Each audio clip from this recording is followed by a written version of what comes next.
Sir ये button लगाना, button लगा दो नीचे वाला। लगा पैसा बर्बाद कर रहे हैं। हम एक गेम खेले क्या? आपके पास एक क्वेश्चन जाएगा जिसका आपको बिना समय लिए जवाब देना है, लेकिन वो जवाब गलत होना चाहिए। आपके बराबर में कौन बैठा है? आशुतोष। चलिए बहुत अच्छा। अड्डा 24/7 के सीईओ कौन है? अतुल अवस्थी।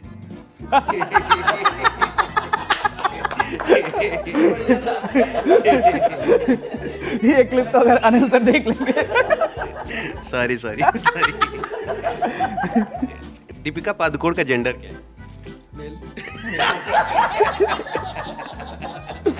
आप क्या है, मेल या फीमेल? फीमेल। अब ये क्लिप कटेंगी। मैं आपको बता रहा हूँ। ना चाहत वर्दी की होती, न सपने सितारों के लेते, न नशा मेहनत का होता, न दीवाने फौज के होते। मेरी और आशुतोष सर की मित्रता कैसी है?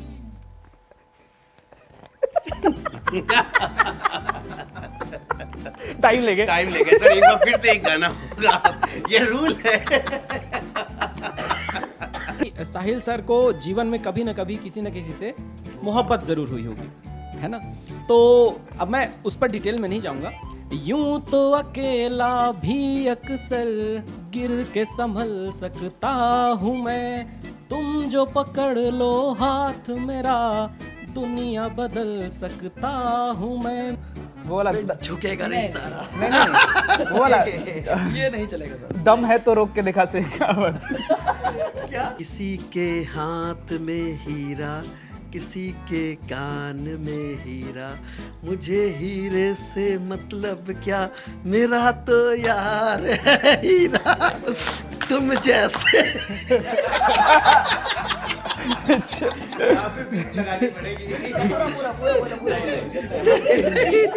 लेकिन महिलाओं को खुश करना इस पृथ्वी पर सबसे बड़ा कठिन काम है। अगर आप पत्नी को ये कहते हैं कि आज भगवान कसम बहुत कातिल लग रही है, तो समझ लो आज डोसा इडली कुछ ना कुछ अच्छा बनेगा। अगर आपने पत्नी को कह दिया कि आज कसम से बहुत हत्यारिन लग रही हो, कोई झूठा ही वादा कर प्यार में, मैं तो दिल हार बैठा तेरे प्यार में।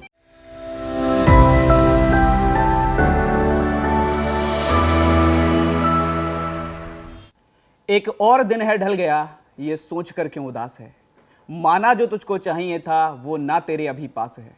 एक और दिन है ढल गया, ये सोच कर क्यों उदास है, माना जो तुझको चाहिए था वो ना तेरे अभी पास है। यूं ना ठहर, यूं ना बिखर, थोड़ा खुद पर तो विश्वास कर, एक नई सुबह का है उदय, तू फिर नया आगाज कर, तू फिर नया आगाज कर।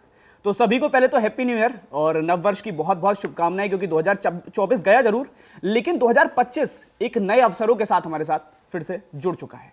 2025 में आज के दिन इस वीडियो को लाने का मकसद यही है कि हम यह जानने का प्रयास करेंगे कि 2024 में आखिर में क्या होना चाहिए था, क्या हुआ, और 2025 में हम क्या कर सकते हैं। मतलब उन सारे मुद्दों पर बात करें कि क्या गलतियां थी, उनसे क्या सीखने को मिला, और 2025 में कैसे हम उनको इंप्लीमेंट करेंगे। एज ए अध्यापक अगर हम बात करें टीचर के तौर पर हम लोग क्या कर सकते हैं और आप विद्यार्थी के तौर पर क्या कर सकते हैं, उन सारे मुद्दों पर बात करने वाले हैं। कुछ प्रश्न जो बच्चों की तरफ से 24 में बहुत पूछे गए लगातार हमारी क्लासेस के कमेंट में, लाइव सेक्शंस में, या बात करें कम्युनिटीज पर, पेड क्लास में, हर जगह पर कई प्रश्न थे जो लगातार बार बार विद्यार्थियों की तरफ से आ रहे थे। शायद उस जगह पढ़ाते टाइम उनका आंसर देना उतना पॉसिबल नहीं होता, क्योंकि फ्लो जो होता है वो दोस्त आपको पता है कि पढ़ाई की तरफ रखने का पूरा प्रयास किया जाता है। तो आज सारे अध्यापकगण मेरे साथ मौजूद हैं। मेरे साथ अक्षर सर मौजूद हैं, मैथ के लिए आप सब इनको जानते हैं। मेरे साथ अतुल सर मौजूद हैं। मुझे नहीं लगता इनका परिचय देने की मुझे कोई शब्दों के रूप में जरूरत पड़ेगी, क्योंकि अतुल सर ऑलरेडी रीजनिंग का एक बहुत बड़ा जाना माना नाम हमेशा से रहे हैं। मेरे साथ पवन मोराल सर मौजूद हैं जो स्टैटिक जीके के लिए हमेशा से फेमस हैं, और नवदीप सर अपनी जीके जीएस के पोर्शन के साथ हमेशा आप सबके साथ जुड़ते रहे। तो आज सारे अध्यापक आपके उन सारे प्रश्नों का जवाब देने का पूरा प्रयास करेंगे कि क्या क्या सवाल आपके थे 2024 में लगातार, और जिनके जवाब शायद आप तक नहीं पहुंच पाए। तो मैं शुरुआत करता हूं एक छोटे से प्रश्न से। नवदीप सर, आपसे मैं कुछ जानना चाहूंगा। जो एक क्वेश्चन है बच्चों का बहुत आता रहा है, और मुझे लगता है आपको इस प्रश्न को जानकर एकदम चेहरे पे स्माइल आ जाएगी, क्योंकि आपने भी बहुत बार इसको फेस किया होगा, कि अड्डा 24/7 के टीचर्स पेड कोर्सेज पर इतना फोकस क्यों करते हैं? बिल्कुल सर, सबसे पहले तो सभी को नए वर्ष की बहुत बहुत शुभकामनाएं, आपको बधाई। और इस वर्ष जब ये 2025 खत्म हो रहा हो तो ईश्वर करे, कहते हैं ना कि 24 घंटे में एक बार वाणी पे माँ सरस्वती विराजमान होती हैं, ये वक्त अभी हो और मैं कहता हूं कि 2025 में आपका सिलेक्शन होगा और 2025 होते होते आप किसी न किसी सरकारी संस्थान में या अपने पसंद के सरकारी संस्थान में चयनित होकर के आप उस पद को, आप उस जगह को अपनी गरिमा से सुशोभित करें। ये हमारी अपेक्षा और जो आकांक्षा है। और रही बात साहिल सर के द्वारा पूछे गए प्रश्न की कि पेड कोर्सेज में इतना ज़्यादा फोकस क्यों किया जाता है। देखिए, एक केमिस्ट्री जब हम पढ़ते हैं ना, तो केमिस्ट्री में एक शब्द आता है संरचना।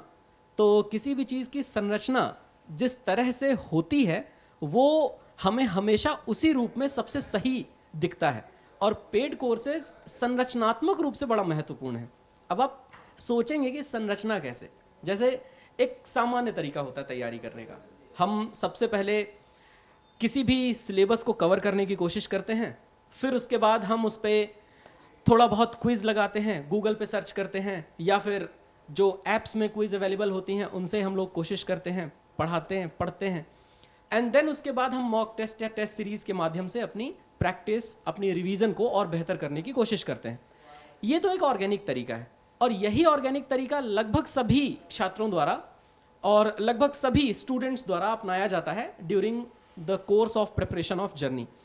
तो प्रिपरेशन की जर्नी को अगर आप इजीली क्वालिफाई करना चाहते हैं, और ये भी सोचिए ना कि जिस पद पर आप पहुंचने वाले हैं उसकी गरिमा इतनी ज़्यादा है कि 60 साल तक आपको सरकार हर महीने वेतन देने वाली है, और ये काम केवल 1.5-2 महीने में किसी बंगाली बाबा के चूरन की तरह तो दिया नहीं जा सकता आपको। तो पेड कोर्सेज जो भी हम बनाते हैं वो हमेशा इस तरह से डिज़ाइन करते हैं कि इससे पढ़ाई करने के बाद आपके डाउट्स भी पूरे हो जाएं, ख़त्म हो जाएं, और साथ ही साथ आपको किसी भी तरह की समस्या किसी भी सब्जेक्ट को पढ़ने में ना रह जाए। क्योंकि 4 पहिए हैं, मैथ्स, रीजनिंग, इंग्लिश और जनरल अवेयरनेस। रेलवे के एग्ज़ाम के लिए इंग्लिश नहीं पूछा जाता, लेकिन ये चारों पहिए अच्छे बैलेंस तरीके से आगे बढ़ें, इस पर जब आप हमारे सानिध्य में तैयारी करते हैं तो हमें पता होता है कि आपकी स्ट्रेंथ क्या है, आपकी वीकनेस क्या है, और इसका एनालिसिस करके फिर हम आपको और बेहतर से बेहतरीन बना सकते हैं। यही तो हमारा एक प्रोसेस है, एक ऑर्गेनिक प्रोसेस है। ओके सर, चलिए बहुत बढ़िया। कोई और अगर इसके बारे में कुछ कहना चाहें पेड कोर्सेज को लेकर, जो क्योंकि ये क्वेश्चन एक ऐसा प्रश्न है जो शायद लगता है मुझे हर एक अध्यापक ने अपने कक्षाओं के अंदर देखा होगा, चाहे यूट्यूब पर देखा हो, कमेंट सेक्शन में, लाइव में, हर जगह देखने को मिला होगा। कई बार बीच में, कई बार एग्जाम आता है तब हम बात करते हैं। तो सर कुछ आपकी तरफ से? नहीं, बिल्कुल। पहली तो आप सभी को मेरी तरफ से नववर्ष की ढेरों शुभकामनाएं। और मैं आप सभी को बता दूं कि मैं नवदीप सर की बात से 1000% ताल्लुकात रखता हूं। और एक सबसे बड़ी बात है, मेरे ख्याल से नवदीप सर भी इस बात से सहमत होंगे, कि जब आप किसी चीज़ की कॉस्ट देते हैं तो आप उस चीज़ की वैल्यू करते हैं।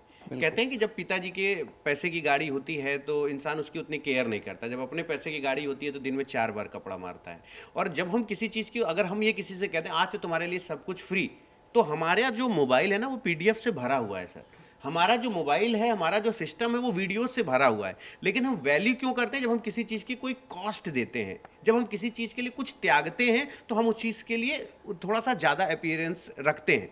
और ये चीज़ें सर पेड बैच में क्या होता है कि हमारी चीज़ें, हमारे पास ना हर चीज़ें लाइनअप होती हैं। हमारा पेड बैच हुआ, उसके बाद तुरंत उसी टॉपिक का हमने टेस्ट दिया, उसी टॉपिक में पैन इंडिया हमने अपनी मेरिट चेक की। तो क्या है कि जब आप पेड देते हैं तो हमको लगता है कि बच्चे ने पर्टिकुलर चीज़ को पढ़ने के लिए अपना पैसा खर्च किया है। तो जितने रिस्पॉन्सिबल आप होते हैं उतने ही रिस्पॉन्सिबल हम होते हैं। तो पेड का फ्री से कंपैरिजन तो नहीं किया जा सकता, क्योंकि हर एक चीज़ की एक वैल्यू, एक कॉस्ट होती है। तो मैं नवदीप सर की बात से 1000% सहमत हूं कि संरचनात्मक दृष्टिकोण से संरचना को अगर संपूर्ण रखना है तो उसके हर ईंट की प्रॉपर जिम्मेदारी होगी, और उसमें रिस्पॉन्सिबिलिटी दोनों तरफ से डायरेक्टली प्रोपोर्शनल होनी चाहिए। बिल्कुल सर, बिल्कुल। बहुत अच्छा जवाब नवदीप सर और अतुल सर दोनों ने दिया है।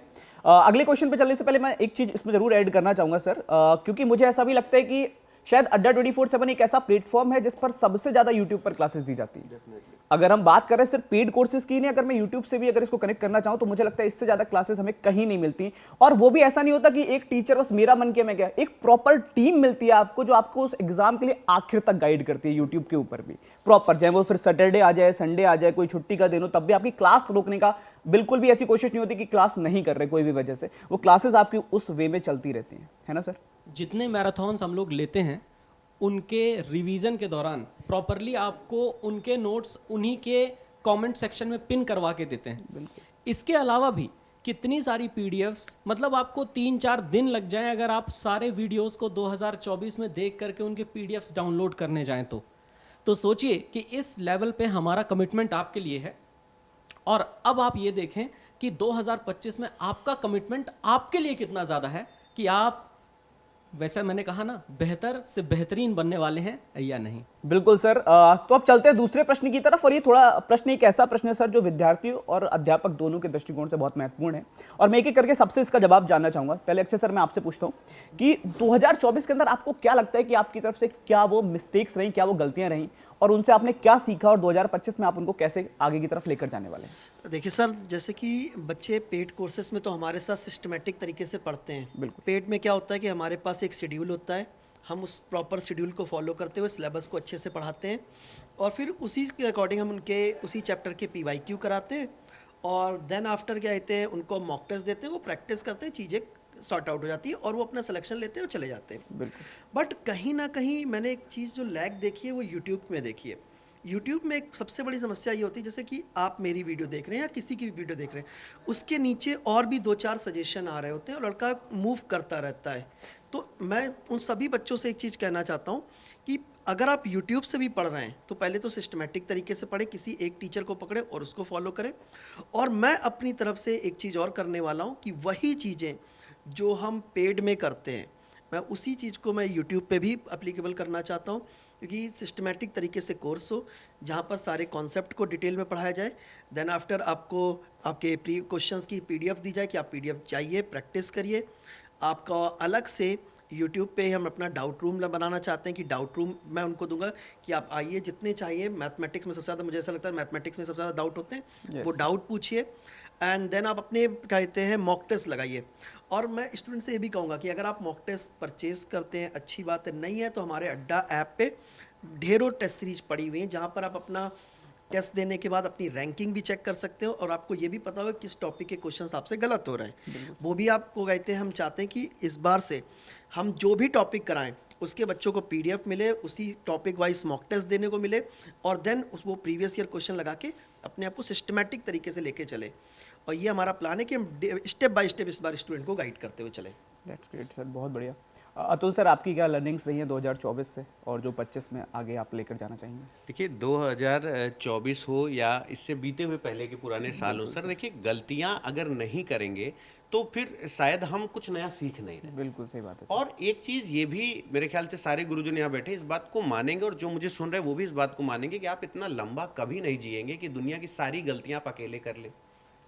इतना लंबा जीवन आपका नहीं है। नंबर ऑफ मिस्टेक्स इतनी है कि आपका इतना बड़ा जीवन भी नहीं कि अगर आप हर सेकंड एक गलती करें तो भी आपका जीवन इतना बड़ा नहीं कि दुनिया की सारी गलतियां आप ही आजमा लें कि इसका रिजल्ट क्या होता है। तो हमें हमेशा दूसरों की गलतियों से सीखना चाहिए। पूरे इंटायर यूट्यूब चैनल को हम लोग हमेशा ऑब्जर्व करते हैं कि अगर हम किस लेवल पे हैं, और किसी को सुनना और किसी को सुन के देखना, उनकी गलतियों से अपने आप को सुधारना या उनकी खूबियों से खुद को और बेहतर बनाना, ये इंसान की एक फितरत होती है। तो 2024 को एक बार अच्छे से एनालाइज करके 2025 की जब हम शुरुआत करें, और एक चीज मैं बच्चों से बोलना चाहूंगा कि अभी आप लोगों को बहुत लोग इस बात पे डिमोरलाइज करेंगे, क्यों? नए साल में जिम शुरू कर दिया, नए साल में अच्छा नई पढ़ाई शुरू कर दिया, कितने दिन करोगे? 2 दिन, 4 दिन, फिर वही पुराना ढर्रा। तो लोग ऐसे डिमोरलाइज करेंगे, करने दो। अरे 2 दिन अच्छा काम करोगे, 6 दिन अच्छा काम करोगे, अरे शुरुआत तो करो। शायद भगवान की कृपा हो, माँ बाप का आशीर्वाद हो, बड़ों का असर हो, तो तुम उस चीज़ को और कंटिन्यू करते चले जाओ। लेकिन दूसरों के डिमोरलाइज होने के चक्कर में नहीं कि नया साल है तो 2 दिन अच्छा करेंगे, इसके बाद तो फिर पुराने जैसा, चलो कर ले, लेकिन जिंदगी में वो 2 पल तो अच्छे करोगे।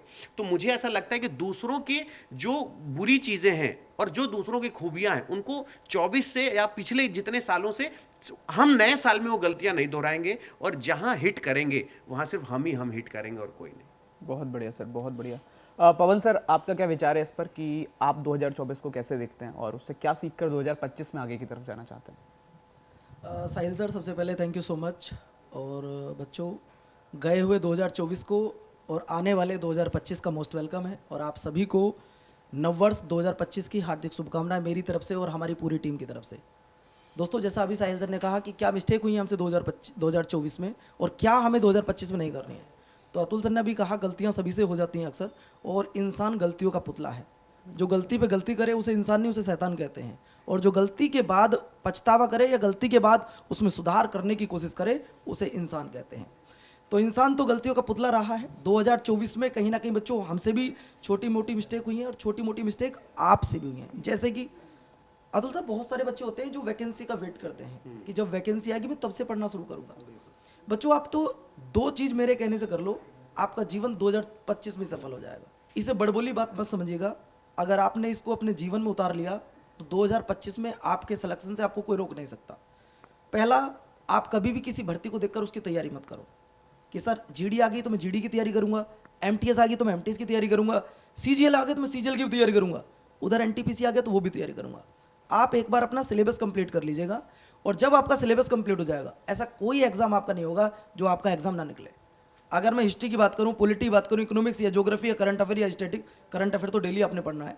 अगर मैं बात करता हूं इन सभी सब्जेक्टों की, अगर आपने एक बार कवर कर लिए, ऐसा नहीं है कि एमटीएस में जाने के बाद वो बदल जाएगा, जीडी में आने के बाद वो बदल जाएगा। तो आप पर्टिकुलर किसी भी वैकेंसी को देख के तैयारी मत किया करो। आप सिर्फ मेरे कहने से बच्चों 2025 में ये करना कि मैं पहले अपने सब्जेक्ट कंप्लीट करूंगा, और सब्जेक्ट कंप्लीट करने के बाद आप किसी भी एग्जाम में बैठ जाना, आपका एग्जाम क्वालिफाई होगा, ऐसी मुझे उम्मीद है। बच्चों आपकी तरफ से मुझे क्या मिस्टेक लगी है? पहली मिस्टेक ये कि आप समय से नहीं जागना। दूसरा, लगातार वैकेंसी का वेट करना, जब आएगी मैं तभी से पढ़ना शुरू करूंगा। वैकेंसी आ जाती है, फिर उसके बाद फॉर्म भरने का इंतजार, बस आज फॉर्म भर दूं, कल से पढ़ना शुरू कर दूंगा। जैसे नए साल पे होगा, अच्छा आज सुबह 5 बजे उठता हूँ, कल उठूंगा, फिर परसों भूल जाएंगे। ऐसा अक्सर तब भी होता है जब हम किसी फाइनल मेरिट से बाहर हो जाएं, तो 5 दिन बहुत बड़ा जोश जुनून रहता है कि इस बार तो कुछ भी हो जाए एग्जाम पास कर दूंगा। छठे दिन वही अपना पुराना डल्ला, उससे थोड़ा बाहर निकलना है। आपको किसी भी एग्जाम की तैयारी आप करो, टारगेट आपको जरूर बनाना है, और सबसे पहले अपना सिलेबस कंप्लीट करना है। ये आपकी गलती रही कि आपने सिलेबस कंप्लीट पे ध्यान नहीं दिया। आपने बस आए, अच्छा ये एमटीएस की तैयारी करनी है, जीडी की तैयारी करनी है, सीजीएल की तैयारी करनी है, आप इसमें रह गए। हमारी छोटी सी मिस्टेक साहिल सर ये रही है कि हमने भी बच्चों को प्रीवियस ईयर क्वेश्चन पे ज़्यादा ध्यान दिया है। इस बार हम भी थोड़ा सुधार करेंगे, और बच्चों को अब हम 2 तरीके से, मैं खुद अपनी बात कर रहा हूँ, या सभी सर हो सकता है सभी ऐसा करें कि हम जैसे 1 घंटे की आपकी क्लास होती है, उसमें 85 मिनट हम लोग क्लास लेते हैं, उसमें 30 से 35 मिनट आपको वो टॉपिक बताया जाए, और 10 से 15 मिनट आपको उसी टॉपिक के एमसीक्यूज कराए जाए, जिससे आपके डाउट क्लियर हो जाए। मुझे उम्मीद है कि आपके सिलेक्शन में ये चीज़ें काफ़ी लाभदायक होंगी। बिल्कुल पवन सर, मैं आपकी बात से पूर्णतः सहमत हूं, और बहुत अच्छा लगा मुझे आपका जवाब, क्योंकि मेरा भी ये मानना है सर कि अगर हम एग्ज़ाम की जगह पर विषय पढ़ना स्टार्ट कर दें तो एग्ज़ाम निकालना आसान हो जाएगा। अभी दिक्कत यहाँ पर आ जाती है कि हम एग्जाम पढ़ते हैं, 2 महीने जीडी, 2 महीने एमटीएस, 2 महीने सीजीएल, 2 महीने सीएचएस। जिस दिन हमने ये छोड़कर, जो सबसे पहले नवदीप सर ने बोला था कि 4 पहिए हैं, जीके जीएस हो गया, रीजनिंग हो गया, मैथमेटिक्स हो गया, इंग्लिश हो गया, अगर इन 4 पहियों को हम सही से चला लें तो फिर गाड़ी कोई भी हो चला लेंगे, है ना। इन 4 पहियों का बैलेंस बनाना अगर हमें आ गया तो ऑटोमेटिकली गाड़ी चलती है। और नवदीप सर, आपका क्या विचार है इस पर? 2024 से लर्निंग से 2025 में कैसे बेहतर हो सकते हैं चीज़ें? हाँ, बिल्कुल सर, बेहतर होने के लिए तो एक बात मैंने पहले बता ही दी है। एक और बात ये कि कई बार बच्चों को ऐसा लगता है कि हम नर्वस हो गए हैं। कई बार उनको ये लगता है कि हमें एग्ज़ाम देने जाना है लेकिन हमारा सिलेबस पूरा नहीं हुआ है, या हमने प्रॉपर रिवीजन नहीं किया है। तो नर्वसनेस एक अच्छी क्वालिटी है। मैं आपको बताऊं, जो लोग नर्वस होते हैं वो लोग सीखने के लिए तत्पर होते हैं। जो नर्वस नहीं होते वो ओवर स्मार्ट हो जाते हैं। और ज़िंदगी में कुछ भी बन जाइए, ओवर स्मार्ट मत बनिए, क्योंकि आप ये हमेशा याद रखिए कि जो आप नहीं जानते हैं वो भी दुनिया में होता है, और इस दुनिया का दशमलव में भी कोई प्रतिशत आप नहीं जानते हैं। तो अगर ये आप अवधारणा बना करके चलेंगे अपने मन में, तो शायद जीवन को जीना और एग्ज़ाम क्वालिफाई करना दोनों बहुत आसान हो जाएंगे। दूसरी बात ये कि हम अपनी कमियों के सुधार की बात तो कर ही रहे हैं। पवन सर ने भी कहा, अतुल सर ने भी कहा, अक्षय सर ने भी कहा, साहिल सर तो बता ही रहे हैं आपको। इन कमियों के सुधार के साथ साथ आपका भी प्रण हमारे लिए हो कि हाँ सर, अगर आपने कहा है कि आप कमियों को सुधारेंगे, तो इस बार हम भी कमेंट सेक्शन में बताएंगे कि सर ये कमेंट है, इसका स्क्रीनशॉट हमने रखा, और 2025 जब 31 दिसंबर आएगा तो सर देखिए ये कमेंट हमने किया था और अब हम सिलेक्टेड हो चुके हैं। क्योंकि एसएससी का कैलेंडर और रेलवे का कैलेंडर, इन दोनों के मिला करके 1 लाख से ज़्यादा वैकेंसीज और तकरीबन 15 से ज़्यादा एग्जाम्स आपके सामने हैं, जिनके सब्जेक्ट लगभग कॉमन है, जिनकी तैयारी लगभग कॉमन है, और अब आपके ऊपर है कि आप इस सुअवसर को भुना पाते हैं कि नहीं भुना पाते। क्यों, क्या कहते हैं सर? बिल्कुल सर, बिल्कुल। अभी बहुत अच्छा सर ने आपको मोटिवेट भी कर दिया है और एक राह भी दिखा दी, एक डायरेक्शन भी दिखा दी है ना। तो मैं सोचता हूँ सर कि थोड़ा सा सीरियस हो रहा है, ऐसा लग रहा है कि मतलब हम लोग बहुत सीरियस बात कर रहे हैं आज 1 तारीख को बैठकर, है ना। तो थोड़ा सा पहले माहौल को थोड़ा नॉर्मल करते हैं और मैं चाहता हूँ हम एक गेम खेलें क्या। और एक ऐसा गेम मैं आपसे बोलता हूँ, गेम भी कोई बहुत टफ नहीं है। आपके पास एक क्वेश्चन जाएगा जिसका आपको बिना समय लिए जवाब देना है, लेकिन वो जवाब गलत होना चाहिए। अच्छा, बस। वो तो खेलेंगे, ठीक है। लेकिन सर एक चीज़ मैं अपनी तरफ से कुछ उन स्टूडेंट्स के लिए ऐड करना चाहता हूँ जी जो अपकमिंग रेलवे देने जा रहे हैं और अपकमिंग एसएससी, क्योंकि आपको पता है दोनों ही कैलेंडर हमारे पास हैं, जी जी चाहे एसएससी की बात करें चाहे रेलवे की बात करें। बिल्कुल। और प्रॉब्लम ये है कि बच्चे जब तैयारी करते हैं, मैंने यूट्यूब पे ये चीज़ सबसे ज़्यादा ऑब्जर्व की है कि अगर हमारे थंबनेल पे एसएससी सीजीएल लिखा है तो बच्चा समझता है कि वो केवल सीजीएल की क्लास है, वो सीएचएसएल की क्लास नहीं है, वो सीपीओ की क्लास नहीं है, या वो एनटीपीसी के लिए इम्पॉर्टेंट नहीं है। तो बच्चों मैं आपसे एक चीज़ कहना चाहता हूँ कि आप चाहे यूट्यूब से पढ़ें और चाहे आप पेट से पढ़ें, बट एक बार सिलेबस चाहे आप एनटीपीसी का उठा के देखें और सिलेबस चाहे आप सीजीएल सीएचएसएल सीपीओ का उठा कर देखें, सिलेबस सेम है। बस एक बार आपको प्रॉपर अपने सिलेबस को बेसिक से concept wise chapter wise complete करना है। अगर आप इतना कर लेते हैं, आप एक बार सिलेबस कंप्लीट कर लीजिए और उसके बाद आप जब आपका सिलेबस कंप्लीट हो जाएगा, देन आफ्टर आपको ये करना है कि अब जिस आप एग्ज़ाम में अपीयर हो रहे हैं आप उसके प्रीवियस ईयर को सम्मिलित करें, सो दैट आप इजीली कोई भी एग्ज़ाम क्वालिफाई कर सकते हैं। तो दोस्तों पहले अपना सिलेबस कंप्लीट करो टॉपिक वाइज अच्छे से। यस सर, अब हम लोग गेम की तरफ बढ़ेंगे। बिल्कुल सर, बिल्कुल बिल्कुल। देखो ये बात जो अक्षय सर ने बोली है बिल्कुल सही है। अभी थोड़ी देर पहले पवन सर ने भी सेम टाइप की बात बोली थी आपको, नवदीप सर ने वही बोला, अतुल सर ने वही बोला और मैं भी वही बोल रहा हूँ आपसे कि विषय पढ़ लो। अगर मैथ काम का है फिर चाहे वो थंबनेल पे कुछ भी लिखा हो, अगर आपको दिख रहा है प्रॉफिट लॉस आपके एग्जाम में आएगा, फिर चाहे वो एनटीपीसी हो, फिर चाहे वो सीजीएल हो, फिर चाहे वो सीएचएसएल हो, फिर चाहे वो सीपीओ हो, फर्क नहीं पड़ता, आपको वो पढ़ना ही पड़ेगा, है ना। चलिए तो आते हैं अतुल सर, गेम की तरफ आते हैं। और मैं आपको बताऊं बस सबसे बड़ी जो गेम में एक अपना रूल है वो बस इतना है कि टाइम नहीं लेना है, मतलब सोचने का टाइम नहीं लेना है कि हम सोचकर जवाब देंगे, तुरंत जवाब देना है। तो इसलिए मैं चाहूंगा माइक भी एक लो हाथ में रख लो और जिसकी तरफ जाएगा उसको तुरंत आप माइक उसके सामने कर देना, है ना। तो आई होप कि सबसे पहला क्वेश्चन जो मैं पूछने वाला हूँ वो पूछने वाला हूँ अतुल सर आपसे, ठीक है। तो आपको ये बताना है अतुल सर कि आपके बराबर में कौन बैठा है? आशुतोष। चलिए बहुत अच्छा जवाब। ओके ओके ओके ओके ठीक है, कोई नहीं। पवन सर, गदर पिक्चर में हीरो कौन था? बॉबी देओल। ओके चलेगा। तो अब मैं जानना चाहूँगा अक्षय सर आपसे, है ना, आपको ये बताना है अक्षय सर कि आपकी क्लास का टाइम क्या है? सुबह सर, टाइम नहीं लेना सुबह था। 7 बजे। टाइम नहीं लेना है, ठीक है, तुरंत जवाब देना है सर, ठीक है, टाइम नहीं लेना है। और एक चीज और मैं इसमें बताना भूल गया, जो भी सही जवाब दे देगा या टाइम लेगा फिर उसको एक एक्टिविटी करके दिखानी होगी बच्चों के सामने, अच्छा, ठीक है, कुछ तो होना चाहिए ना। चलेगा। तो अब मैं जानना चाहता हूँ अक्षय सर आपसे ही कि आशुतोष सर की क्लास का टाइम क्या है? सुबह 7 बजे। ओके, नवदीप सर आपके पास है चांस, तो आप ये बताइएगा आपके पास कौन बैठे हैं? आप। चलिए अभी तक तो सही जा रहे हैं सारे लोग, कोई नहीं कोई नहीं कोई नहीं कोई नहीं। सर अड्डा 24/7 के सीईओ कौन है? अतुल अवस्थी।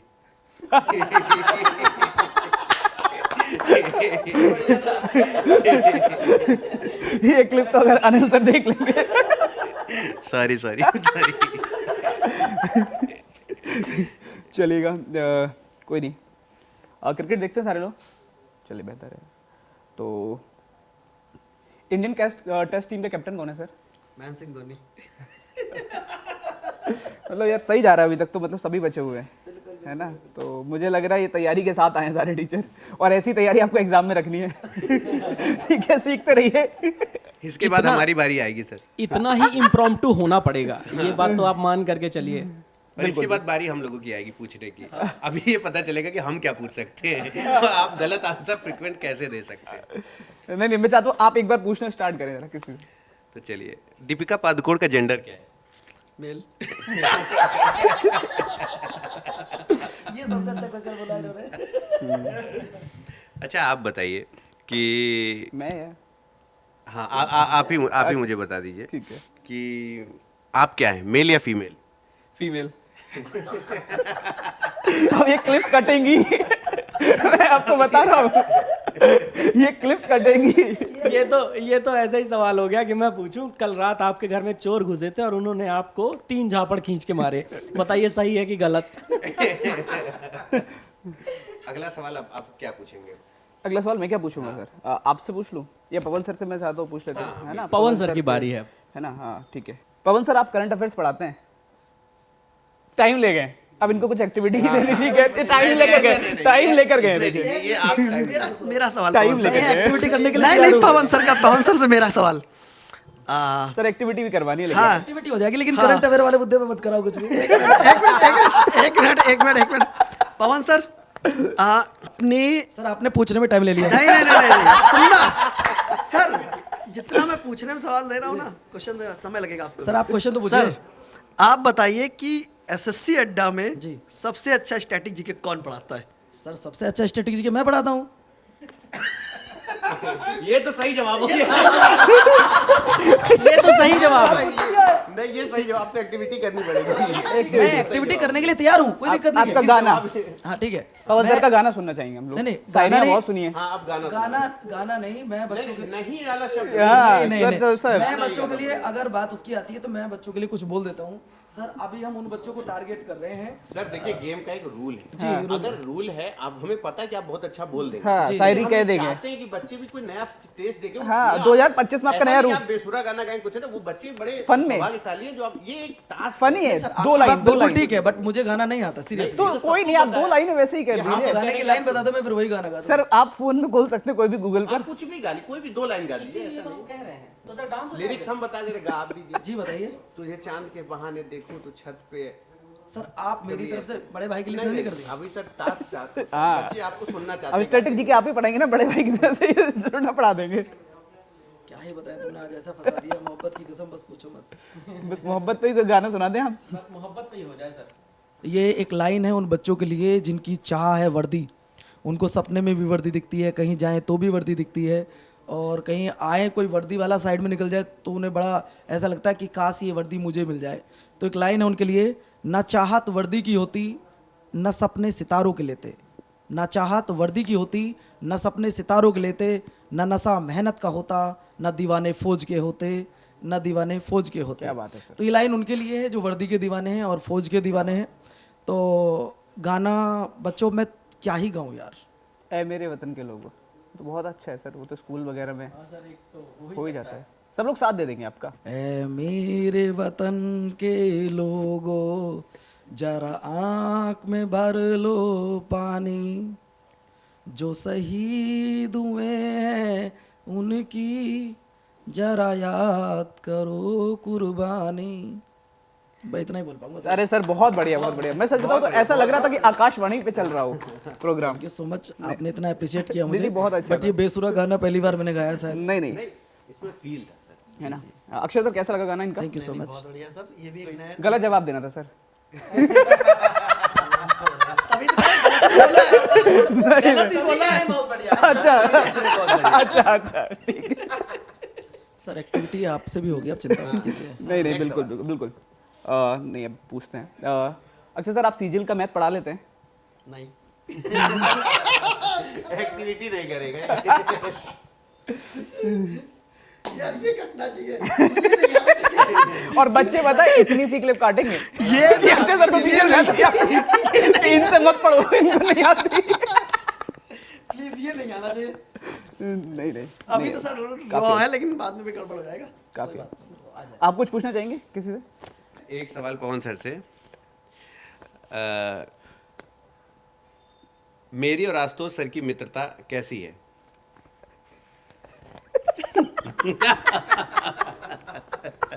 टाइम लेंगे। टाइम लेगा सर, एक बार फिर से एक गाना होगा, ये रूल है। ये रूल है सर।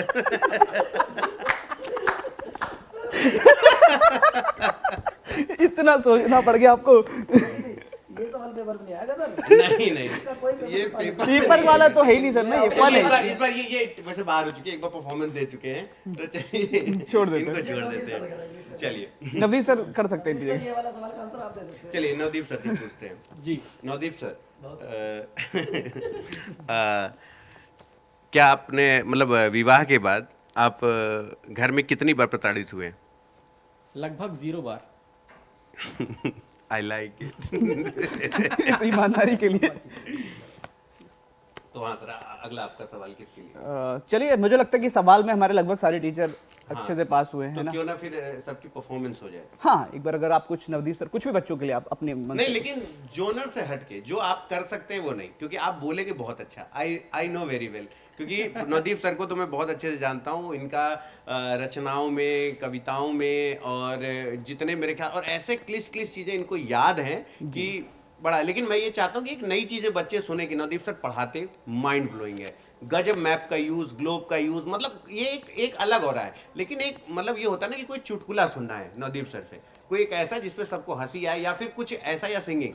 आपको जोक या सिंगिंग दोनों में से एक काम करना है। जोक या सिंगिंग? हाँ, क्योंकि देखिए आपको हम लोग जैसे जानते हैं कि आपका एक है कि आपको अगर हम कहते कि कोई महाराणा प्रताप पे कुछ बोल दीजिए, आप तो आप ऐसी चीजें बोलेंगे कि हमारे रोंगटे खड़े हो जाएंगे, क्योंकि आई नो वेरी वेल कि आपका जॉनर क्या है। तो लेकिन बच्चों को ये जानना है कि अगर नवदीप सर के मुंह से जोक आएगा, या नवदीप सर अगर कोई सिंगिंग करेंगे तो कैसा होगा, वो जानना चाहते हैं। वो आप पे डिपेंड करता है, जोक या सिंगिंग। मुझे लग रहा है कि यहाँ पे थोड़ा सा जैसे सर थोड़ा काफी रिजिड हो गए थे। सिंगिंग, हाँ सिंगिंग या जो कुछ भी हो सकता है, हाँ, इसमें कोई कुछ बड़ी भी। बात नहीं है। सिंगिंग में मुझे मोहम्मद रफ़ी साहब और किशोर कुमार साहब दोनों के गाने बड़े पसंद हैं, और सोनू निगम साहब के गाने बड़े पसंद हैं। मैं सुनता भी हूँ, ऐसी बात नहीं है, और गुनगुनाता भी हूँ, तो मैं गुनगुना सकता हूँ आपके लिए 2 लाइन्स। और अतुल सर ने कहा है तो मतलब बड़े भैया का ऑर्डर है ये। यूं तो अकेला भी अक्सर गिर के संभल सकता हूँ मैं, तुम जो पकड़ लो हाथ मेरा दुनिया बदल सकता हूँ मैं, मेरा क्या होगा सोचो तो जरा। नहीं, बहुत बढ़िया, बहुत बढ़िया। क्या बात है। मेरे ख्याल से इस हुनर से पहली बार बच्चे ताल्लुकात रखते होंगे कि इतना खूबसूरत, इतना बेहतरीन सर ने गाया है। अब तो बच्चे क्लास में भी डिमांड करेंगे। हाँ बिल्कुल। कभी सुना है आप लोगों ने मतलब नवदीप सर को ऐसे गाते हुए? मेरे ख्याल से जो इंटरव्यू पूरा सुन रहे होंगे या ये पूरा पॉडकास्ट देख रहे होंगे, पहली बार नवदीप सर ने कितना बेहतरीन गाया, मैं तो पहली बार सुन रहा हूँ sir. Amazing singing sir, amazing. Akshay sir के पास चला जाए। हाँ, अक्षय सर। और देखिए अक्षय सर क्या है ना, देखिए अक्षय सर क्या है कि आप भी जानते हैं, हम लोग साथ में, हम सब अक्षय सर का नेचर जानते हैं कि अगर अक्षय सर जैसे क्लास भी शुरू करते हैं कि चलिए आज हम देखिए ऐसा शुरू, मतलब इनका एक बड़ा सीधा साधा सा है, मतलब ये स्वभाव में भी सीधे हैं बहुत और ज्यादा। ये तो अभी हम ये चाहते हैं कि अक्षय सर को किस स्वरूप में देखना पसंद करेंगे। आप तीनों लोग ये बताइए, क्या क्या अक्षय सर के मुंह से आपको क्या सुनना है? जैसे अक्षय सर गाएं तो कैसा लगेगा, मतलब जो अक्षय सर के मुंह से एकदम फन वे लगेगा, कैसा लगेगा? अक्षय सर कुछ भी और करेंगे मैं सर, डर इस अच्छा बात पे रहा लगेगा। हूँ कि बारी मेरी है इसके बाद। नहीं, अक्षय सर एक सनी देओल वाला डायलॉग बोलिए, कोई भी एक डायलॉग जो भी आपको। सर ने पुष्पा वाला बोला है, मैं सनी देओल वाला बोल रहा हूँ। पुष्पा वाला वो वाला झुकेगा नहीं सारा। नहीं नहीं, वो वाला ये नहीं चलेगा सर। दम है तो रोक के दिखा से क्या वो तो गाना हो जाएगा। जैसे एक काम करते हैं, अक्षय सर से भी सिंगिंग हम लोगों ने कभी नहीं सुनी है ना। हाँ, डायलॉग तो मार ही देते हैं। सिंगिंग या कॉमेडी का हाँ कुछ। कि मुझे इस बार कोई भी लड़का सीजन में आए दिखाते हैं, मैच कैसे पढ़ाते हैं, लेकिन तो अक्षय सर, मैं तो देखो मैं अपने दोस्तों के लिए एक गाना गा देता हूँ। अरे वाह सर, बहुत बढ़िया सर। तो इससे पहले कि अक्षय सर गाएं, मैं उनसे एक विनम्र निवेदन ये मैं करना केवल 2 चाहता हूँ। लाइनें गाऊंगा अपने प्यारे दोस्तों के लिए, ये सब बैठे हैं और जो यहाँ पे नहीं बैठे मैं उनके लिए भी। ठीक है। तो विनम्र निवेदन जो है अक्षय सर से वो ये है कि ऐसा कहा जाता है कि जो इंसान स्त्री संगीत, और मतलब इंसान मतलब मैं मेल की बात कर रहा हूँ है ना, तो जो है ना खाने पीने, स्त्री और संगीत से प्रेम नहीं करता, वो इंसान कहीं ना कहीं जीवन में पीछे रह जाता है। तो संगीत से प्रेम करते सब हैं, भले कोई गाए या ना गाए वो बात अलग है, लेकिन सुनना सबको अच्छा लगता है। अक्षय सर 2 लाइनें तो आपकी तरफ 2 से। लाइनें में एक मैंने बहुत पहले सुना था और मैं अपने दोस्तों के लिए गा रहा हूँ जो यहाँ बैठे हैं और वो दोस्त जो यहाँ पर अवेलेबल नहीं है। तो एक गाना था, किसी के हाथ में हीरा, किसी के कान में हीरा, मुझे हीरे से मतलब क्या, मेरा तो यार है हीरा तुम जैसे। यहाँ पे बीट लगानी पड़ेगी। पूरा पूरा पूरा पूरा पूरा यहाँ पे बीट नहीं, भाइयों का सहारा है, तुम जैसे दोस्तों का सहारा है दोस्तों, ये दिल तुम्हारे प्यार का मारा है दोस्तों। बहुत बढ़िया सर। आप तो अच्छे वाले निकले। जी सर। अतुल सर, अब आपके पास ये माइक है और हमको लगता है अतुल सर बोलने में, गाने में, किसी चीज में पीछे नहीं है, तो बहुत मुश्किल टास्क होगा हमें ये भी बता पाना कि अतुल सर से क्या करवाना है। देखिए एक टर्म एंड कंडीशन अप्लाई है कि डांस तो नहीं है बोलिएगा कोई, क्योंकि वो पॉसिबल नहीं है। नहीं, आपका तो डांस भी देख चुके हैं ना बच्चे। अच्छा हाँ आने के बाद वो आपका आशीष सर के साथ डांस वायरल हो चुका है। हाँ तो अतुल सर से करवाया क्या, ये बहुत बड़ा टास्क है। जो मुझे लगता है अतुल सर तो कर ही देंगे, लेकिन अभी बारी अतुल सर को हम रोकते हैं, सीनियर मेंबर हैं, तो पहले साहिल सर की तरफ चलते हैं। नहीं, मैं तो नहीं, कर ही रहा हूँ सर, नहीं, ये मैंने कोई- कभी नहीं कोई किया बात नहीं। जो आज कर रहा हूँ। वो वक्त बदलता है, कोई बात नहीं, कभी यहाँ कभी वहाँ, वो चलता रहता है। लेकिन अतुल सर का हम कई बार डांस भी देख चुके हैं, गाना भी सुन सर चुके कर्म हैं। का फल मिलता है इतनी जल्दी नहीं। इसलिए कहते हैं कर्म अच्छे करो, और आप सिर्फ कर्म करो, फल की इच्छा मत करो, फल जरूर मिलेगा। तो मैंने नहीं करी थी। मिलना भी नहीं चाहिए ना। चलो ठीक है सर जी। यहाँ पे हम लोग चारों पांचों बैठे हैं, तो हम चाहते हैं कि एक बहुत प्यारा सा, बहुत अच्छा सा कोई नगमा पेश किया जाए, कोई गाना पेश किया जाए, जो भी आपको आता हो। अच्छा जो भी मुझे आता हो। जी। माइक है आपके तो सर मैंने अभी कुछ चंद पंक्तियां लिखी थी, क्या मैं वो नहीं, गुनगुना सकता हूँ? बिल्कुल नहीं। मतलब नहीं चलेगा हाँ, सर। नहीं इसीलिए अगर चलेगी। ये जो पवन सर भाई देखिए दूध के जले मट्ठा फूक के पियेंगे, इन्होंने कहा ना कि जो तुम्हें आता हो। लेकिन अनएक्सपेक्टेड सिंगिंग थी, जो ultimate आता हो singing वो बोला पवन थी। सर नहीं ने। नहीं आता नहीं हो, नगमे की बात की है। नहीं, मेरे पास माइक है, मैं अपने वाले माइक से कर दूंगा, है ना, नगमा मेरे इसमें आ जाएगा। जी जी जी जी। नगमा आप कुछ तो बताएं मुझे। नहीं नहीं कोई भी नगमा सुना साथ तो दे सकते हैं रीजन के नाते इतना। नहीं नहीं, कोई साथ नहीं देगा आज, अकेले आए हो, अकेले ही जाना है। Sir one team. One team one dream. तो ड्रीम सबका अगर सिंगिंग ही है तो फिर मैं चाहता हूँ कि कुछ साथ एक सिंगिंग, क्योंकि देखो बच्चे इसलिए सिंगिंग सुनना चाहते हैं ना, क्योंकि आप हर फेज में लगभग फैकल्टीज को सबने देखा जी। है। आज नवदीप भाई ने इतना सुंदर गाना गाया है, मतलब मैं बहुत अभी चक्कर रह भी गया उनका वो गाना बिल्कुल। मेरे जहन में चल रहा है, मतलब बाद में पूरा- अनएक्सपेक्टेड टैलेंट आज बाहर निकला है नए साल पे। बाद में पूरा गाना सुन लिया जाएगा, हाँ चिंता ना कीजिए। अब तो तो राडा साहिल सर, जी। मैं सर मतलब मेरे को कोई समझ में नहीं आ रहा कि कौन सा गाना है, कुछ तो सजेस्ट कर सकते हैं आप, मतलब क्योंकि मैं सही बताऊं तो मेरे को सुनना जो कोई पसंद है। देशभक्ति गाना गा दीजिए, कोई नन्ना मुन्ना राही हूँ देश हाँ, का नन्ना सिपाही। मुन्ना राही हूँ, देश का सिपाही हूँ, ऐसे टाइप का। ए वतन हमको तेरी कसम, तेरी राहों में जा तक लुटा जाएंगे, कोई वाला मैं भी। मेरे वतन के पवन सर वाला पे ही बस कर लेते हो, है ना, वही मैं लाइनें गुनगा। अरे पवन सर और कुछ मुझे नहीं आता, मैंने अपनी शक्ति तो आपको दे दी थी, है मेरे वतन के देखिए लोगों सर, एक वाली। चीज बताएं, मैंने इतना ये साथ दिया, गाने इतना भी नहीं दे रहे। आप कैमरे के लिए गा सकते हो, बट कैमरे पे हम लोग गाने गा सकते हैं, बट प्लीज थोड़ा सा मतलब हाँ बिल्कुल। तो मेरी रिक्वेस्ट जो साहिल सर से है वो ये है कि साहिल सर को जीवन में कभी ना कभी किसी न किसी से मोहब्बत ज़रूर हुई होगी, है ना।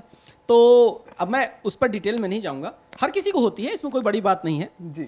दुनिया में कुछ चंद लोग ही ऐसे होते हैं। जब भी मैं थोड़ी देर पहले तो कोई लाइन तो बोल ही रहा था ना कि खाने पीने, स्त्री और संगीत से प्रेम हो ही जाता है अगर आप एक आदमी के रूप में पैदा हुए हैं तो। और अब ज़रूरी नहीं है 99% केस की, 98% केस की बात कर रहा हूँ, बाकी लोगों को जो इंसानों से प्रेम करते हैं वो तो हैं ही। तो सर उन्हीं को डेडिकेट करते हुए या अपनी मम्मी को डेडिकेट करते हुए, माँ से तो प्रेम होता ही है, लव एट फर्स्ट साइट, पहली बार हम माँ को देखते हैं, उनको डेडिकेट करते हुए कुछ गा दीजिए।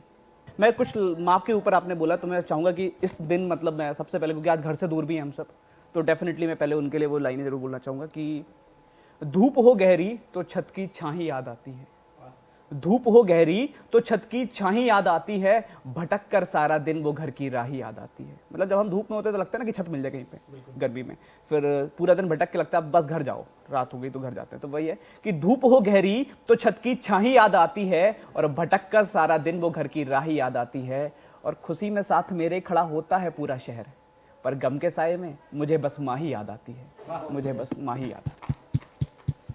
माँ के ऊपर मुनव्वर राणा साहब का एक शेर था, है ना, कि किसी के हिस्से में मकान आया, किसी के हिस्से में दुकान आई, मैं सबसे छोटा था तो मेरे हिस्से में माँ आई।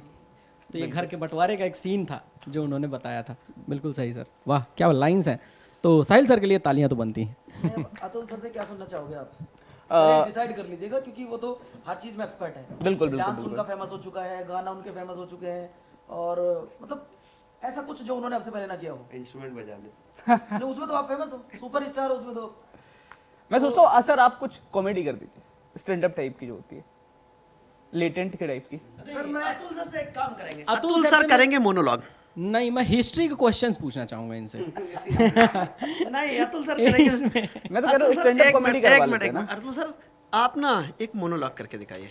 देखिए जैसे कि मैं हिंदी पढ़ाता हूँ और ये एक होता है ना, जैसे सब कुछ कर नहीं लेता, सब कुछ थोड़ा थोड़ा कर लेता हूँ। ऐसे मैंने काफ़ी समय ड्रम प्ले किया है, स्टेज शो की एंकरिंग की है, कोई सिंगर नहीं था तो जो लोग म्यूज़िक जानते हैं वो दुगुन, कहरवा और दादरा 3 ऐसी ताल होती है जिसपे कोई भी बेसुरा गा सकता है और उस पर भी हम गा सकते हैं, तो वो हम लोग ऐसे थोड़ा बहुत सर वो कर लेते हैं। लेकिन अभी बात देखो कॉमेडी की हो रही है, तो मैं आपको एक बात बताता हूँ कि एक क्या होता है कि जैसे घर पर परिवार होता है, मैं परिवार को थोड़ा सा ऑब्जर्व बहुत ज़्यादा करता हूँ, है ना, कि जो दुनिया में कोई ना सिखा सका वो माँ की चप्पल ने सिखा दी है, बिल्कुल, है ना। तो मुझे ऐसा लगता है कि जब आप परिवार की बात करते हैं तो जो पत्नी है या जीवन में अभी जो आप लोगों का जीवन जुड़ेगा, जब आपके जीवन में पत्नी आएगी जो हमेशा तनी हुई होगी आपके पास, और वो जब आपके जीवन में आएगी तो आपके जीवन में परिवर्तन क्या होगा। पत्नियों को या महिलाओं को खुश करना बड़ा कठिन है इस जीवन में, बड़ा कठिन है, और इसको आप अन्यथा नहीं ले, क्योंकि इस लड़के एक कहते हैं ना कि मर्द के जीवन का शौक क्या होता है, फॉर्च्यूनर, एंडीवर, बड़ी बड़ी गाड़ियाँ, तो उसका उस शौक में एक शौक ये भी होता है कि उसके घर की औरतों को कितना अच्छा साजो सज्जा से तैयार कर सकता है क्या। लेकिन महिलाओं को खुश करना इस पृथ्वी पर सबसे बड़ा कठिन काम है। यदि आप ये सोचें कि देखिए महिलाओं को, अगर आप सपोज करिए कि मैं हिंदी पढ़ाता हूँ कि एक शब्द का दुरुपयोग कितना होता है, जरा सोचिए कि अगर आपकी कब जो भी बच्चे मुझे सुन रहे हो, कुछ दिन बाद आपका विवाह होगा, तो जब आपकी पत्नी आपके जीवन में आएगी तो आपको पता चलेगा उस दिन कि सर बिना मतलब का झगड़ा क्या होता है। इस बात से ताल्लुकात नवदीप सर भी रखते हैं, पवन सर भी रखते हैं, अभी ये थोड़ा सा इस क्षेत्र में अभी आए नहीं हैं, बाकी हम चारों लोग इस क्षेत्र से काफ़ी ज़्यादा ताल्लुकात रखते हैं, हमारे कैमरामैन भी हैं, तो इनको पता होगा कि घर में बिना मतलब का झगड़ा क्या होता है।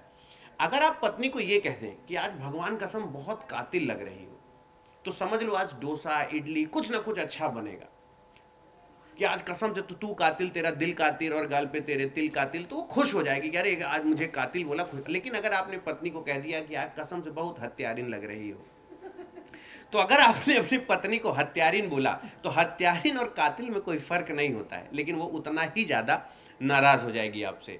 तो शब्दों का सही उपयोग, और अगर कभी आपकी पत्नी ने आपसे ये पूछ लिया कि आपको एक नीली टाई, एक काली टाई दे दी और उसमें पूछा कि इन दोनों में से आप कौन सी टाई पहनना चाहेंगे, तो ये मान लीजिए कि अगर आपने किसी भी टाई को चुन लिया और या आप किसी भी टाई को नहीं चुने, झगड़ा होना ही होना है। यानी विवाह के बाद आपको ये पता चलेगा कि बिना मतलब का झगड़ा क्या होता है, लेकिन उससे पारिवारिक खुशियां तबाह नहीं होती, वो पारिवारिक खुशियों का एक अंग होता है। तो मुझे ऐसा लगता है कि अगर आपने गलती से भी किसी एक टाई को चुन लिया कि नहीं मैंने लाल पहनी है, तो कहते कि मुझे पता था कि आप लाल ही चुनेंगे, आपको मेरी पसंद से कोई मतलब ही नहीं है, आपको तो कुछ मतलब ही नहीं, आप लाल ही पहनिए, क्या करना है। अगर आपने काली चुन ली तो उसे पता था कि हाँ मुझे पता है कि काला ही चुनेंगे, इंसान के कलर से पता चल जाता है उसका स्वभाव कैसा है, काला चुनेंगे। तो अब अगर आपने दोनों में से एक भी नहीं चुनी तो उसे पता है कि आपको तो कुछ चुनना ही नहीं, आपको मेरी पसंद कभी, तो आप बच ही नहीं सकते, असंभव है। तो यहाँ पर आपके रीजनिंग का उपयोग बहुत ज़्यादा होता है। तो मुझे लगता है कि ये सारी जो मैं बातें कह रहा था, ये अपने छोटे अनुज के लिए कह रहा था, ये अभी इस क्षेत्र में जाएंगे तो अब हम सब लोग केवल इसलिए मुस्कुरा रहे हैं क्योंकि हम अपना दर्द खुल के नहीं बोल सकते हैं। अतुल सर कुल मिलाकर ये कहना चाह रहे हैं कि प्रतिदिन खींचने और रीझने इन दोनों के बीच बना संतुलन ही वैवाहिक दाम्पत्य जीवन है। और एक आज के उसमें एक राजेश खन्ना लोफर मूवी आपने सर देखी होगी, उसका एक बड़ा खूबसूरत सी लाइन, उसकी लाइन थोड़ी सी आगे पीछे हो सकती है लेकिन आज के बच्चों पे वो बड़ा सूट करती है। वो गाए थे अपनी प्रेमिका के लिए, लेकिन एक बड़ी अच्छी सी लाइन है कि कोई झूठा ही वादा कर प्यार में, मैं तो दिल हार बैठा तेरे प्यार में।